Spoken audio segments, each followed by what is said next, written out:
Hello everyone and welcome to my channel.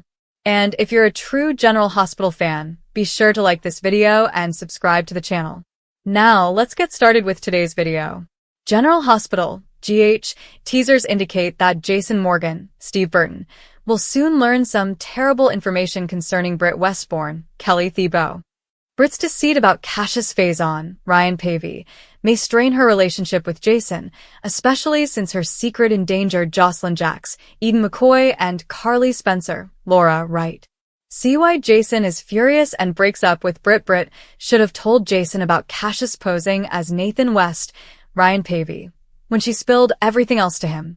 Britt had the perfect opportunity to talk about Cassius' twin takeover months ago, after she revealed the truth about Jen Sidwell, Carlo Rhoda, Ross Cullum, Andrew Hawks, and the project she was compelled to work on.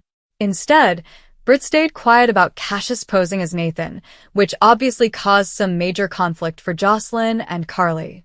Britt also allowed Cassius to form a bond with James West, Gary James Fuller, go into bed with Lulu Spencer, Alexa Havens-Bruning, and work as a detective at the PCPD.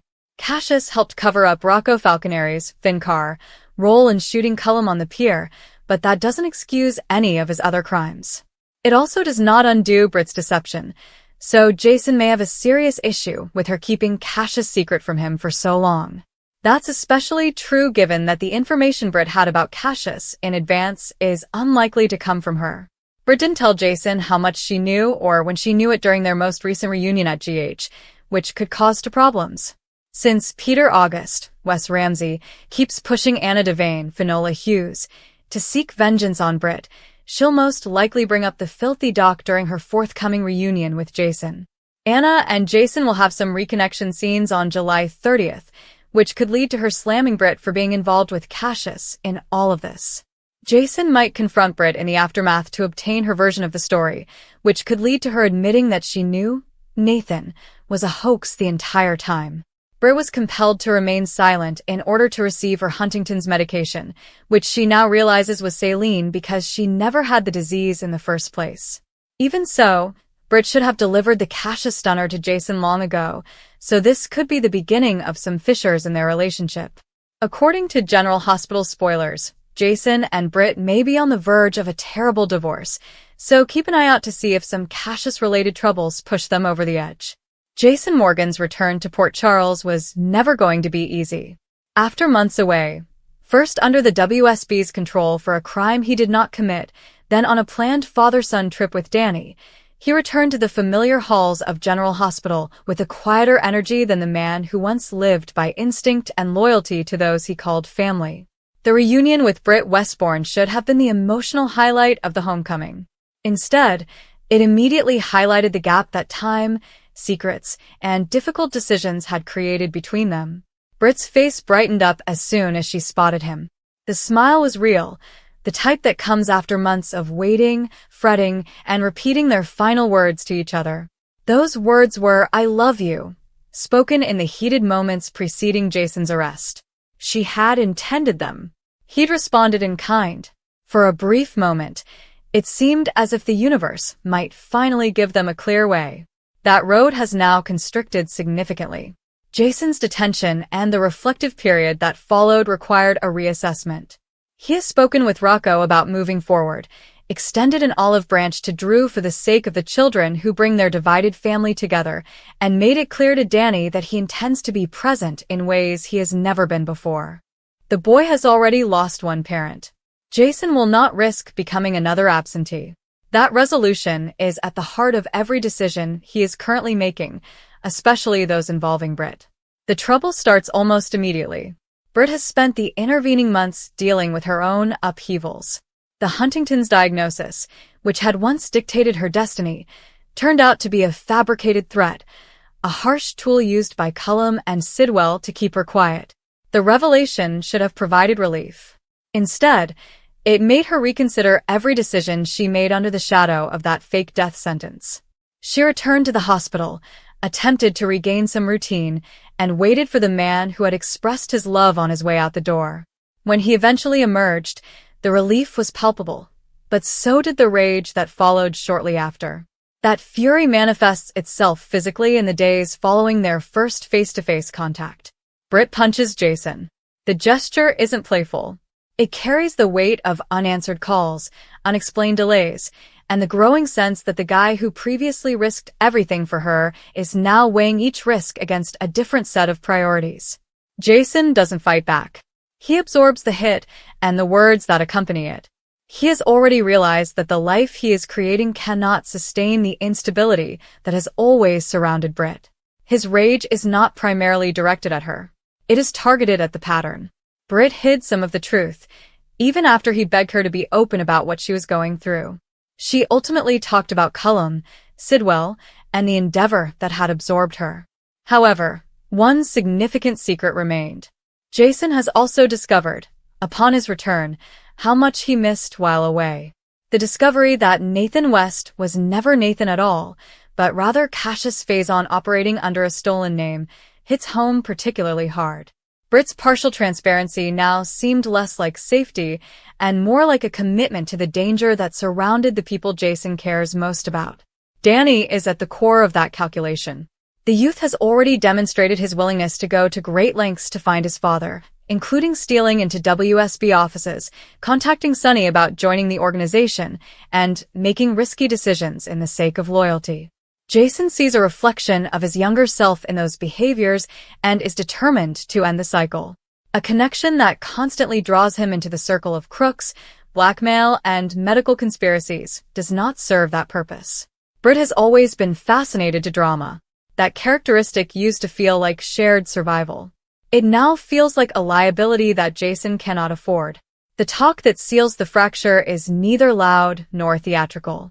It's measured, even clinical in its candor. Jason informs Britt that the man who departed Port Charles with WSB escort is not the same as the man who returned. He requires stability for Danny. He requires freedom from the continual prospect of exposure and retaliation. He needs a life in which he does not have to choose between the lady he loves and his son, who need his presence. Britt listens. The initial wrath gives way to something colder and more permanent. She spent years as the person others defend or abandon based on their own calculations. She will not beg to stay in a relationship that has already been assessed and found wanting. Their shared history makes the separation more agonizing, rather than less. They have endured presumed deaths, forced separations, medical emergencies, and the incessant involvement of those who claim to love them. They expressed their feelings at the very moment they were the most harmful. That passion had previously linked them. Now it provides as proof of how expensive their connection has always been. Jason does not deny his love. He merely puts it second to the tasks he can no longer avoid. Britt's reaction is confused by her newfound freedom. The bogus Huntington's diagnosis has long shaped her actions, and its removal has left her unattached. She had begun to see a future with Jason, quiet, ordinary, and devoid of the plots that had dominated her adult existence. His decision to walk away eliminates that option in a single conversation. The punch represents the first manifestation of that collapse. The following words are sharper. She accuses him of continuing an old pattern, preferring the safer, more controllable version of family to the messy reality of loving her. She reminds him of his marriage of convenience with Carly, and of the years she spent as an FBI informant while mourning a man who was never truly dead. The list is lengthy and familiar. Jason doesn't deny the facts. He just contests the notion that he owes her another round of the same cycle. Port Charles does not provide clean exits. News of the fracture spreads immediately. Carly detects the shift with the careful impartiality of someone who has witnessed Jason's romantic life unravel more times than she can count. Sonny observes the transformation with the pragmatic interest of a man who recognizes that Jason's emotional availability has always been restricted. Danny sees the tension but does not completely comprehend its source, so he replies with the protective instincts of a youngster who has already lost too much. Rocco feels guilty about the circumstances that led to Jason's arrest and is now watching the consequences with trepidation. Britt turns inward. The hospital gives structure. Work becomes a location where she can maintain control. She has always been formidable under pressure, and this rejection simply emphasizes that characteristic. Friends and colleagues notice a change in her temperament. Some give help. Others maintain a respectful distance, understanding that the woman who previously smiled at Jason's homecoming is no longer in a position to accept comfort easily. Jason's fresh beginning is less dramatic on the surface, but more significant below. He is still working on reintegrating into the lives of those who remained behind while he was away. He deliberately spends time with Danny rather than reacting to him. He navigates the intricate interactions with Drew and Scout with a patience that would have seemed foreign before. The mob connections that shaped so much of his adult life are kept at arm's length. The enforcer known as Stone Cold is still in muscle memory, but the man making the judgments is deliberately adopting a new posture. The option of reconciliation is not completely closed. Soap opera history is based on second and third chances, on loves who return after time and circumstance have served their purpose. Britt and Jason have already endured more separations than most couples have in their lifetime. The love they proclaimed was genuine. The difficulties that once separated them were external and overwhelming. This split is unique since it occurs within. Jason is not being whisked away by the WSB or coerced into a strategic marriage. He is deciding to move away since the cost of staying has become prohibitively expensive for those who rely on him. Britt feels a familiar loneliness as a result of this decision. She's been the one left behind before. She mourned Jason when she thought he had died. She has seen him prioritize other relationships and responsibilities. Every time she rebuilt. This time, the rebuilding will have to account for the fact that the man she loves has considered their shared future and determined that it does not match the life he plans to live. The punch was the immediate response. The lengthier response will be quieter and more durable. In the coming weeks, each of them will be tested by the regular and spectacular occurrences that define Port Charles. New threats will emerge. Old allegiances will alter. People who care about them will provide feedback, guidance, and intervention. Throughout it all, the primary reality remains. Jason Morgan has rewritten his life's boundaries, and Britt Westbourne is on the outside. The rage that erupted in their first passionate confrontation was simply the start of a much longer and more difficult process of letting go. The choices they make in the coming days and months will determine whether that process results in permanent separation or eventual reunification. The break is true right now. The rage is genuine. And Jason's quiet determination as he begins a new chapter is the most hazardous element of all, because it is not motivated by external forces. It is motivated by a man who has finally chosen what he is ready to sacrifice in order to become the father and person he believes he must be. The fluorescent lights of General Hospital cast a sterile glow over the corridors as Jason Morgan walked through the automated doors, the weight of the last months resting on his shoulders like a familiar, unpleasant coat. He'd only been back in Port Charles for a short time after the WSB incident, after taking the blame for Rocco, and after those final, desperate words of love spoken with Britt in the shadow of handcuffs and uncertainty. The father-son excursion with Danny had given him time to contemplate and reset. He'd spoken with Drew and attempted to heal the gap with his brother for the sake of their children. He sat with Rocco and persuaded him that saving lives was more important than the guilt of one night. Now he had to see her. Britt Westbourne was the last person he expected to see standing at the nurse's station, paperwork in hand, hair pulled back in that utilitarian style she wore when the day had already asked too much. Her eyes widened at the sound of his footsteps. For one unguarded second, her face lit up, the same smile that had once convinced him that something quieter and more lasting could be possible between them. Then her expression faltered. Jason paused a few steps away. Britt. She placed the clipboard carefully. You're here. The words came out cold, as if she were confirming a fact rather than greeting the guy who had once carried her through the worst nights of her life. I returned yesterday. Danny and I, he paused. The specifics of the excursion now seemed meaningless. I needed to see you. She glanced beyond him, scanning the corridor. Not here. They found themselves in an empty consultation room near the surgery wing.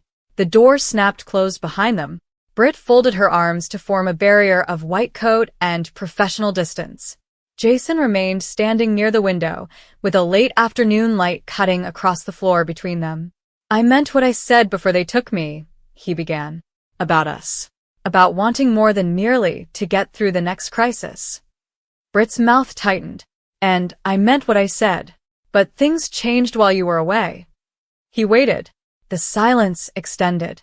Outside the door, a cart rumbled by, and voices whispered about lab results and shift changes.